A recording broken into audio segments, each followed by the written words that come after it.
You have 30 days to move out. My mother smirked, her perfectly manicured nails drumming against my kitchen counter. We sold your apartment to Lisa. I stood in my sun-filled kitchen, the same kitchen where I'd hosted countless family dinners, built my catering business from scratch, and nursed my grandmother through her final days. The morning light cast long shadows across the hardwood floors she'd helped me restore, making the space feel almost surreal. My name is Sarah Mitchell, and at 35, I never expected to be facing eviction from my own home by my own family.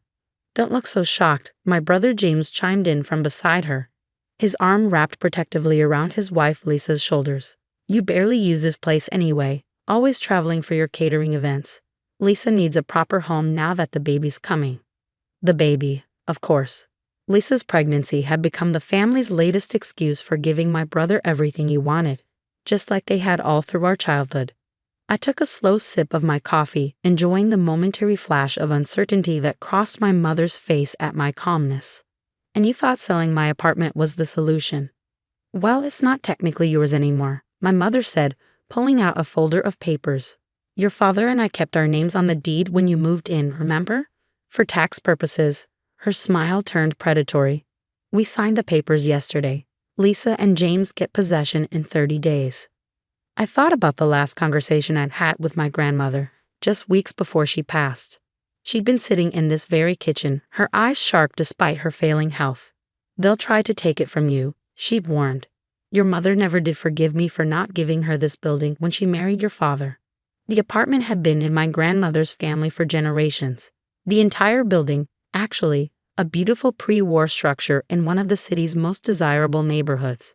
My mother had grown up here, expecting to inherit it all. Instead, my grandmother had different plans. I know what you did with the money I gave you, she told me that day, watching as I needed dough for her favorite roles. Investing in your business, building something real. Not like James with his failed startups and Lisa with her Instagram lifestyle brand. She'd reach into her bag, pulling out an envelope. Keep this safe. Don't tell them until you have to. Now, standing in my kitchen facing my family's betrayal, I felt the weight of that envelope in my desk drawer upstairs. Actually, I said, keeping my voice steady, we should probably discuss something. I walked to my office, aware of their impatient sighs behind me. My mother had never approved of me turning the second bedroom into a workspace. A proper lady needs a proper guest room, she'd sniffed. I returned with my own folder, worn at the edges but meticulously maintained. Before we talk about me moving out, you might want to see this. What is that? Lisa asked, speaking for the first time. She looked uncomfortable, one hand resting on her barely visible bump. The real deed, I said simply, laying it on the counter, and the proof of ownership for the building next door. My mother's face went pale as she read the documents. 2 properties, both transferred to my name 3 years ago, signed and notarized with my grandmother's distinct signature. The apartment had never belonged to my parents. My grandmother had kept their names on the rental agreement to keep the peace.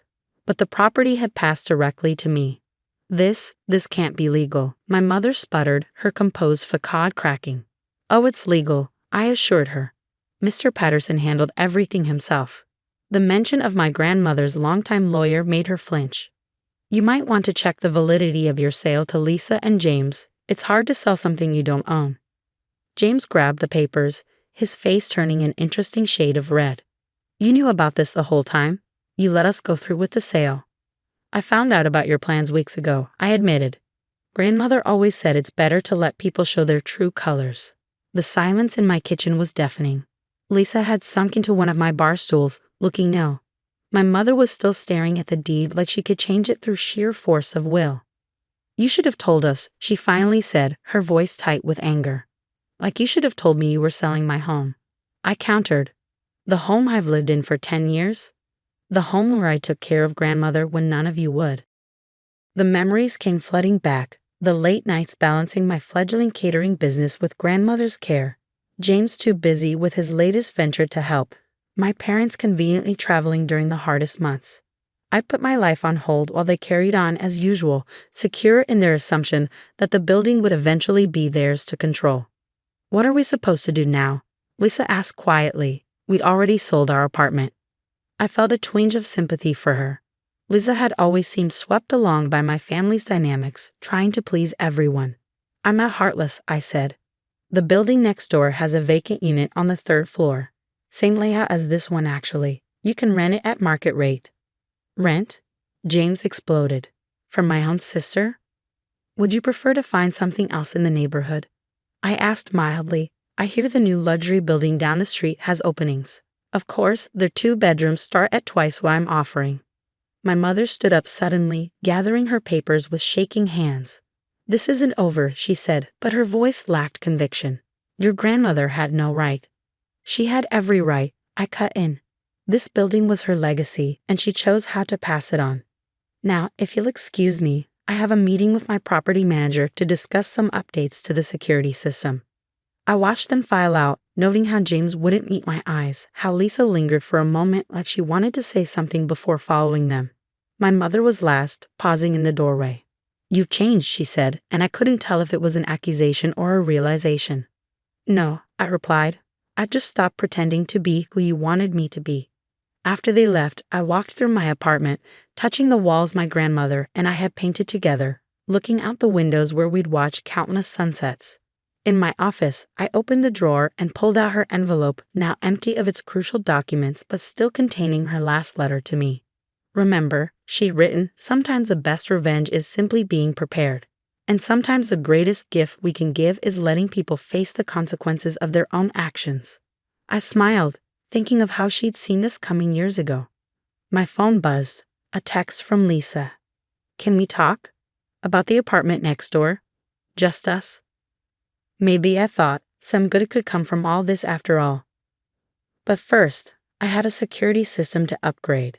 After all, as grandmother always said, being prepared meant staying prepared. Outside, the city bustled on, unaware of the drama that had just unfolded in my kitchen. I had work to do, a catering business to run, properties to manage, and a family to keep at arm's length. But for now, I just stood in my kitchen, in my home, and let myself feel the quiet satisfaction of standing my ground. The next few days brought a flurry of activity I hadn't anticipated. First came the angry calls from my father, who had been conveniently absent during the initial confrontation. Your mother is beside herself, he said, his voice carrying that familiar note of disappointment. How could you embarrass the family like this? I was in my catering kitchen, prepping for a weekend wedding when he called. Embarrass the family? I repeated, carefully piping rosettes onto a 3-tier cake. By owning property, or by stopping you from illegally selling my home?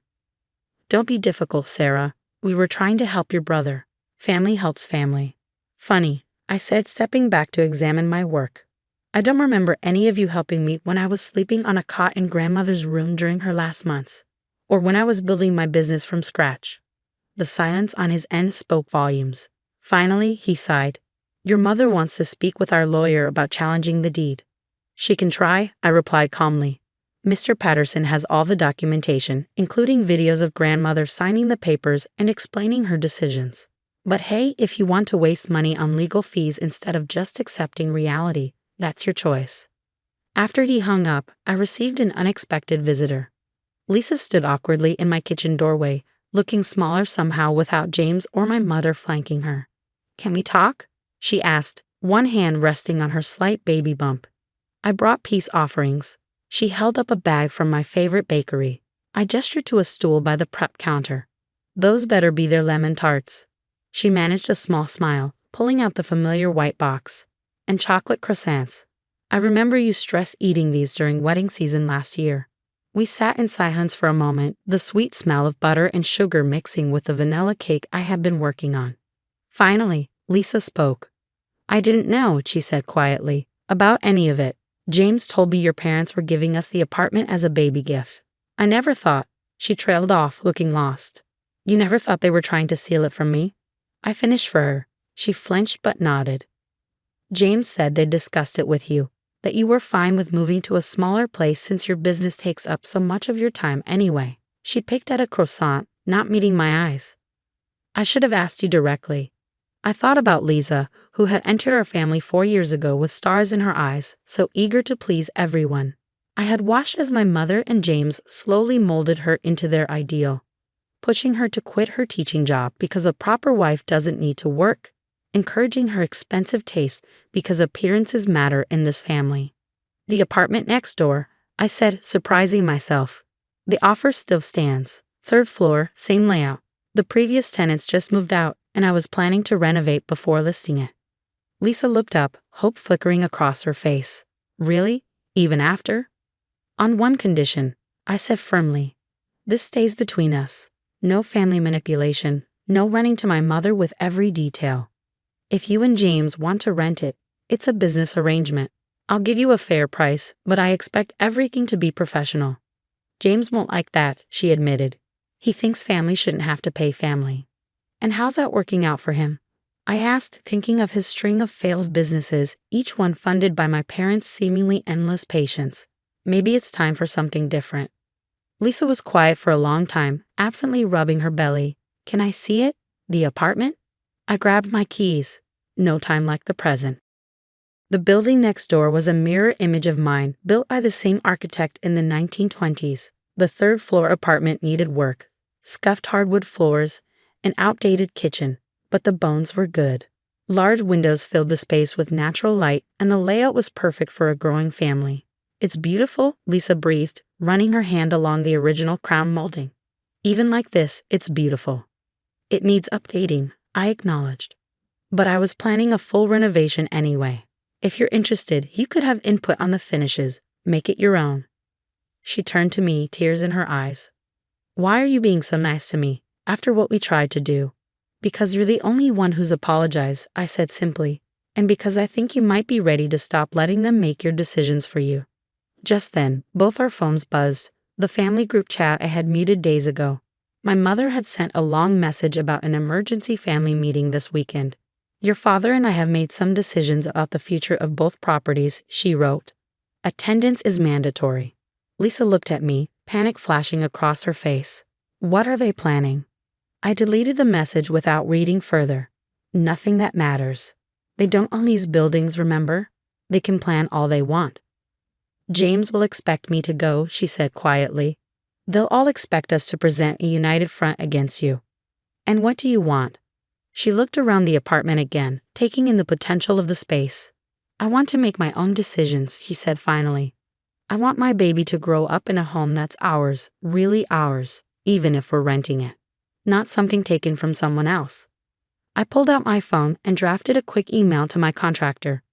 I can have renovation plans drawn up by next week. Standard lease, fair market rent, first month free while the work is being done. But Lisa, I waited until she met my eyes. This has to be your decision. Not James's, not my mother's. Yours. She squared her shoulders, looking more confident than I had seen her in years.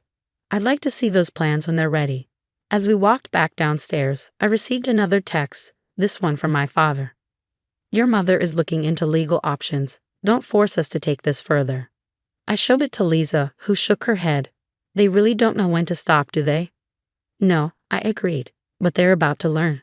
Looking at Lisa's determined expression, I realized something was shifting. The family dynamics that had once seemed set in stone were beginning to crack, revealing new possibilities underneath. Maybe this wasn't just about protecting my property anymore. Maybe it was about breaking patterns that should have been broken long ago. Want to help me finish decorating that wedding cake? I asked Lisa.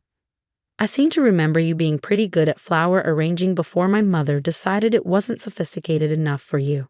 Her smile was genuine this time. I'd like that. And Sarah? Thank you. Not just for the apartment, but for showing me there's another way to handle things. As we walked back to my kitchen, I thought about my grandmother's words again. Sometimes the best revenge isn't about getting even. It's about showing others how to break free too. The family meeting was set for Sunday afternoon at my parents' sprawling suburban home. I hadn't planned to attend until Lisa called me in tears the night before. They're planning something, she whispered. James keeps having private calls with your father's lawyer. They're talking about challenging the inheritance, claiming grandmother wasn't competent when she signed everything over to you. I sat in my office, looking at the framed photo of grandmother and me at my catering company's opening. Let them try, I said calmly. Mr. Patterson has video recordings of every meeting, every signature. Grandmother knew exactly what she was doing. There's more, Lisa continued. They want to use my pregnancy, claim we have more right to the properties because we're starting a family. James doesn't know I'm telling you this. I thought about Lisa standing up to my family for the first time, choosing truth over loyalty. Thank you for warning me. Will you be there tomorrow? Yes, she said firmly, and I'm done playing their games. Sunday arrived with perfect autumn weather, the kind of day grandmother would have loved. I pulled up to my parents' house exactly on time, noting the collection of cars already there. The whole family had gathered for the show. Inside, the tension was thick enough to cut. My mother sat in her favorite armchair like a queen holding court, my father standing behind her. James paced by the window, while various aunts and uncles filled the remaining seats. Lisa sat slightly apart, meeting my eyes as I entered. Sarah, my mother said coldly, so glad you decided to join us. Wouldn't miss it, I replied, remaining standing. Though I'm curious why we're here, since the property situation is already settled. My father stepped forward, holding a familiar-looking folder. We've been reviewing the circumstances of your grandmother's decisions. Our lawyer has concerns about her state of mind in those final months. Really? I kept my voice level. The months when I was caring for her while all of you were too busy. You manipulated her, James snapped. Turned her against us while she was vulnerable. Before I could respond, Lisa stood up. No, she didn't. I was there sometimes, remember? When none of you visited? Grandmother was sharp as ever. She knew exactly what she was doing. The room went silent. James stared at his wife in shock. Lisa, sit down. This doesn't concern you. Doesn't it? She moved to stand beside me.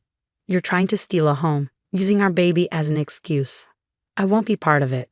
My mother's face darkened. Lisa, dear, you're upset. Pregnancy hormones. Don't, Lisa cut her off. Don't try to dismiss me. Sarah offered us a beautiful apartment, a fair rent, a chance to make our own home.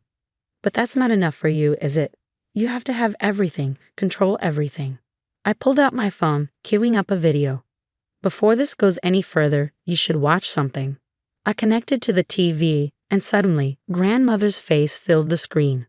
I'm recording this, she said in the video, because I know my daughter. She never forgave me for not giving her control of the buildings when she married. But property isn't just about ownership, it's about stewardship. Sarah understands that. She's built something real, helped others build their dreams too. The properties are hers, fully and legally. Any attempt to challenge this will only reveal your own greed. The video continued, showing grandmother clearly stating her wishes, signing documents, Mr. Patterson verifying everything. When it ended, the silence was deafening. There's more, I said quietly. Years of documentation. Would you like to see the medical evaluations confirming her competency? The witness statements? How far do you want to take this? My father dropped his folder. My mother's face had gone pale, but it was James who surprised me. You knew, he said to Lisa. You knew about the apartment next door. You've been talking to her. Lisa straightened her spine. Yes, because she's the only one who's been honest.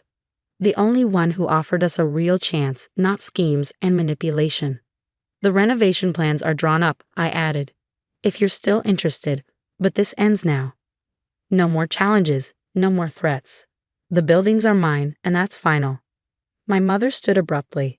I think you should all leave. We need time to process this. As we walked out, Lisa caught my arm.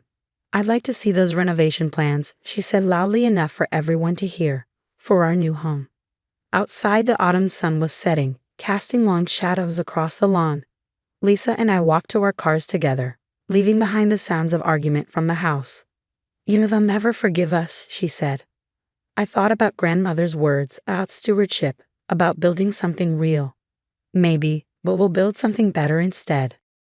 6 months later, I stood in the newly renovated apartment next door, watching Lisa arrange fresh flowers in the sunlit kitchen. Her baby bump was much more prominent now, and the nursery down the hall was ready and waiting. The renovation had transformed the space into something beautiful, warm wooden floors, bright open spaces, and a kitchen that rivaled mine. The marble countertops were worth every penny, Lisa said, adjusting a stem in her arrangement. She had rediscovered her love of flower arranging, even starting a small side business designing centerpieces for my catering events. Though James is still adjusting to the rent payments. The months following the family confrontation had brought significant changes. James, faced with losing both his wife's support and his parents' financial safety net, had finally taken a real job at a consulting firm. He wasn't speaking to me yet, but Lisa said he was different at home. More focused, less entitled. My parents had tried the silent treatment first, then tearful guilt trips, and finally, reluctant acceptance. The turning point came during the holidays when my mother showed up at my door, looking older and unusually uncertain. "I've been thinking about what your grandmother said," she admitted, not quite meeting my highs. About stewardship, about building something real. She had taken a deep breath. "I didn't build anything. I just expected things to be given to me." Now, watching Lisa prepare for her upcoming baby shower, the first family event since the confrontation, I thought about how much had changed. "Your mother RSVP'd," Lisa said, reading my mind. She asked if she could bring her lemon squares. I raised an eyebrow. The famous lemon squares she never shared the recipe for. She offered to teach me how to make them. Lisa smiled. Baby steps, right? My phone buzzed. A message from my property manager about a longtime tenant who needed some maintenance work. Under my management, both buildings had flourished.